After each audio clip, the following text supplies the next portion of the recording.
Ads का कारण, लक्षण और उपचार संबंधी संपूर्ण जानकारी। एड्स आधुनिक युग का एक बहुत ही गंभीर और जानलेवा रोग है। एड्स का फुल फॉर्म है एक्वायर्ड इम्यूनोडेफिशिएंसी सिंड्रोम, यानी ऐसी बीमारी जो रोग प्रतिकार शक्ति कम कर लक्षण देता है। इस रोग में व्यक्ति अपनी प्राकृतिक रोग प्रतिकार शक्ति खो देता है। एड्स पीड़ित व्यक्ति के शरीर में प्रतिरोधक क्षमता कम होने के कारण अवसरवादी संक्रमण जैसे कि सर्दी, खांसी, टीबी इत्यादि रोग आसानी से हो जाते हैं और उनका इलाज करना भी काफी कठिन हो जाता है। एड्स रोग HIV विषाणु के संक्रमण से होता है। HIV का फुल फॉर्म है ह्यूमन इम्यूनोडेफिशिएंसी वायरस, यानी ऐसा विषाणु जो रोग प्रतिकार शक्ति कम कर देता है। HIV संक्रमण होने के बाद एड्स की स्थिति तक पहुंचने में और लक्षण दिखने में 8 से 10 साल या ज्यादा समय भी लगने के कारण कई सालों तक तो रोगी को पता ही नहीं चलता कि उसे आखिर हुआ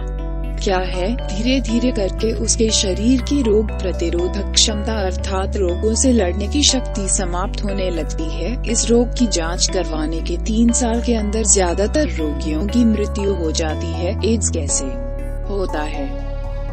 एड्स रोग HIV के संक्रमण से होता है। HIV संक्रमित व्यक्ति जो HIV पॉजिटिव हो या न हो और जिसमें HIV के लक्षण नहीं दिख रहे हैं, जैसे HIV संक्रमित व्यक्ति के खून, वीर्य, योनिक पानी और मां के दूध से HIV संक्रमण होने से एड्स हो सकता है। आमतौर पर लोग HIV पॉजिटिव होने का मतलब एड्स समझने लगे हैं, लेकिन ऐसा नहीं है। HIV पॉजिटिव होने के बाद 8 से 10 साल में पीड़ित की रोग प्रतिकार शक्ति क्षीण हो जाती है और वह अन्य मौका परस्त रोगों से ग्रस्त हो जाता है। इस स्थिति को एड्स कहते हैं। इस तरह से HIV संक्रमण हो सकता है। संक्रमित व्यक्ति से असुरक्षित यौन संबंध बनाने से, अगर मुंह में छाले या मसूड़ों से खून बह रहा हो तब भी संक्रमण फैल सकता है। एड्स से ग्रस्त रोगी पर प्रयोग किए हुए इंजेक्शन को दूसरे व्यक्ति के शरीर में लगाने से, एड्स संक्रमित खून प्राप्त करने से, कंटामिनेटेड ब्लड ट्रांसफ्यूजन, एड्स ग्रस्त मां के द्वारा जन्म लेने वाले बच्चे को एड्स ग्रस्त मां के दूध से दाढ़ी करते समय, टैटू लगाते समय और शरीर में कोई छेद करते समय उपयोग में लिए जाने वाले सुई, प्लेट इत्यादि सामग्री HIV विषाणु से संक्रमित होने पर। इस तरह से HIV संक्रमण नहीं होता है। एड्स रोग से ग्रस्त रोगी से हाथ मिलाने से, चूमने से या कसकर पकड़ने से, एड्स रोग से ग्रस्त रोगी के साथ रहने से या खाना खाने से, छींकने या खांसने से, मच्छर के काटने से, आंसू या थूक से AIDS के फैलने का कोई लिखित प्रमाण नहीं है। AIDS के क्या लक्षण है? AIDS के प्रारंभिक लक्षण: अत्यधिक वजन का कम होना, अधिक समय तक सूखी खांसी आना, बार बार बुखार आना, लसिकाओ ग्रंथियों में सूजन, 1 हफ्ते से अधिक समय तक पतले दस्त होना, बार बार फंगल इन्फेक्शन होना, रात को पसीना आना, चमड़ी के नीचे, मुंह, पलकों के नीचे या नाक में लाल, भूरे, बैंगनी या गुलाबी रंग के धब्बे होना, याददाश्त कम होना, शरीर में दर्द होना, मानसिक रोग।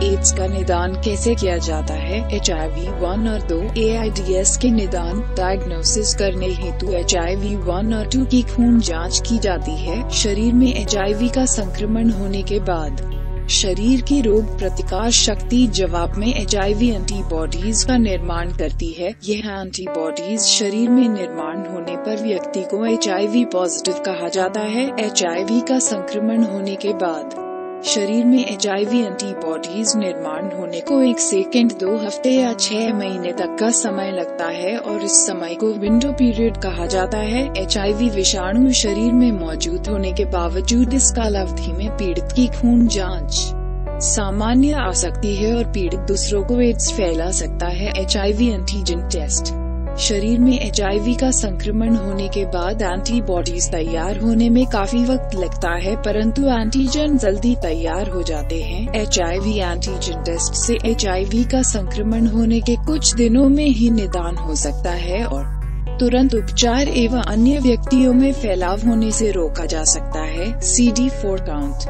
CD4 सेल्स को हेल्पर T सेल्स भी कहा जाता है। यह हमारे रोग प्रतिकार शक्ति के महत्वपूर्ण अंग है। सामान्य स्वस्थ व्यक्ति में CD4 सेल्स की संख्या 5001500 मिलीलीटर होती है। CD4 सेल्स की संख्या 200 मिलीलीटर से कम आने पर एड्स का निदान किया जाता है। ELISA टेस्ट AIDS के निदान डायग्नोसिस करने हेतु ELISA test enzyme linked immunohistochemistry से की जाती है। यह जांच पॉजिटिव आने पर कॉन्फर्मेशन के लिए वेस्टर्न ब्लॉट टेस्ट जांच की जाती है। HIV संक्रमण होने के शुरुआती 3 हफ्ते से 6 महीने के विंडो पीरियड में यह जांच फॉल्स नेगेटिव भी आ सकती है। सैलिवर टेस्ट एक कॉटन पर मुंह के अंदर से थूक सैलिवर का सैंपल लेकर लेबोरेटरी जांच की जाती है। यह जांच पॉजिटिव आने पर कॉन्फर्मेशन के लिए अन्य ब्लड टेस्ट किए जाते हैं। वायरल लोड टेस्ट इस जांच में खून में HIV के प्रमाण की जांच की जाती है। यह जांच निदान और उपचार के दौरान पीड़ित के सुधार के आकलन में काम आती है। एड्स का क्या उपचार है? एड्स के उपचार में कई तरह की दवा का इस्तेमाल किया जाता है। AIDS के उपचार का मुख्य उद्देश्य HIV विषाणु को कमजोर करना, शरीर की रोग प्रतिकार शक्ति को फिर से मजबूत करना और मौका पर स्तन्य रोगों को ठीक करना होता है। समय के साथ साथ एड्स के उपचार में कई नए दवाओं का निर्माण किया जा रहा है, परंतु एड्स से बचाव ही एड्स का सबसे बेहतर इलाज है। एड्स से बचाव कैसे करें? एड्स से बचाव के लिए निम्नलिखित सावधानी बरतें।